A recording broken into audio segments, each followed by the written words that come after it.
done anything wrong, or are you just spreading the rumor because the president wants you to spread the rumor?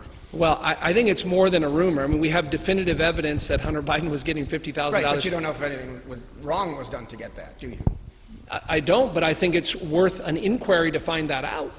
You could ask the FBI to look into Junius Rodriguez. Maybe that's it. Well, maybe that is. I haven't crossed that bridge yet. I'm not aware if there's any information that would lead people to think that way, Dave. Anybody running against you yet? There's lots of people that are out there that are interested in running, and I'm not sure who's passing petitions or not. So we're focused on our own race, running for re-election, and doing all the things that we think are important. I want to back up a little bit. I know it was 20 years ago about an impeachment. You know, the Republicans were gung-ho to impeach Clinton, and now the Republicans are, well, wait a minute. No need to impeach Trump.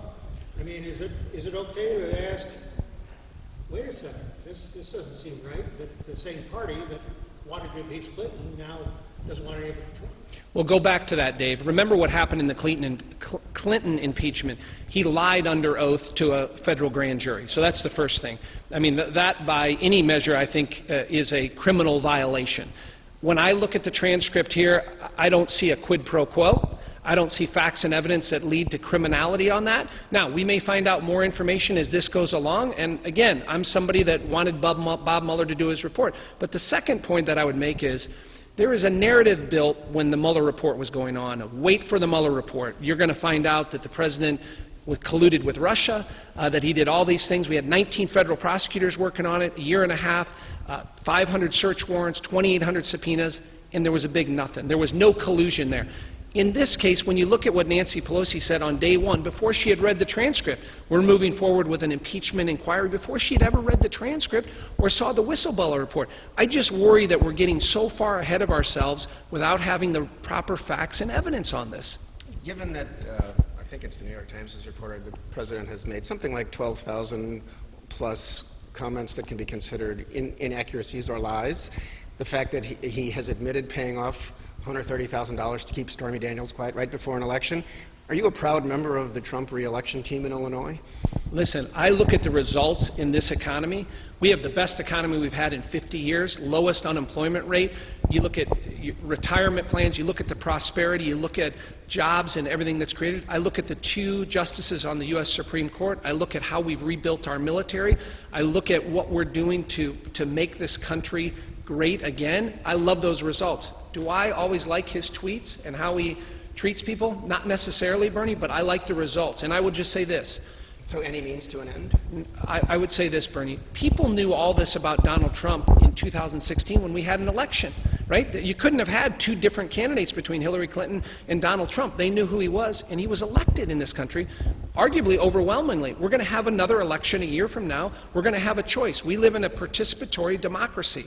And that's what democracy is all about. So we'll see what happens in an election. That's why we have elections, to debate these ideas. But again, I look at the results. I think the results are tangible. They're real. This country is better off economically and otherwise than we were 3 years ago.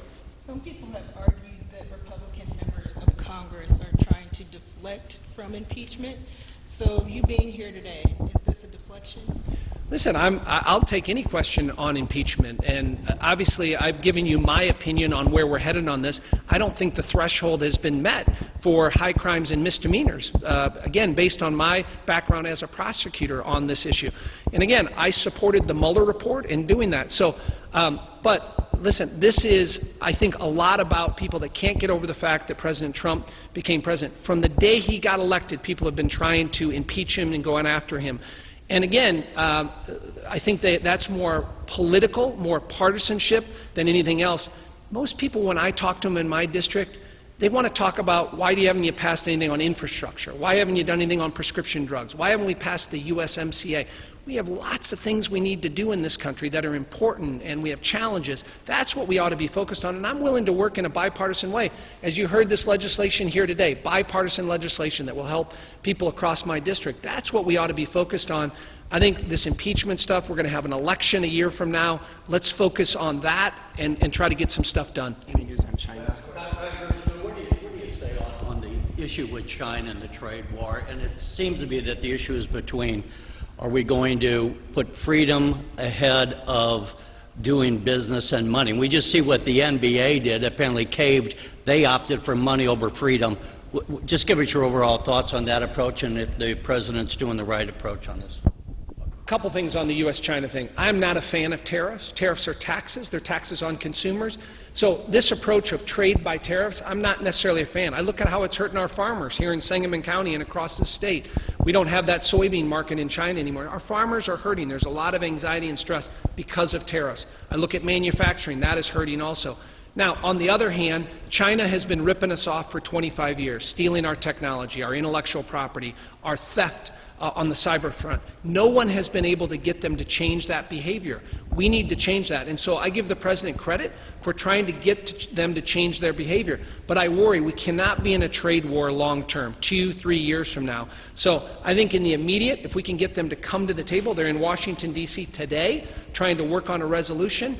It's in the long-term interest of both of our countries to resolve this, but as long as you have an actor that continues to try to steal and rip off and engage in cyber theft of our intellectual property, I think you gotta hold them accountable for that. And that's really what this trade war is all about.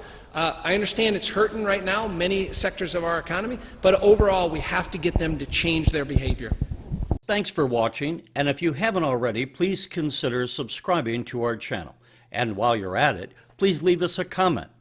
Thank you for watching.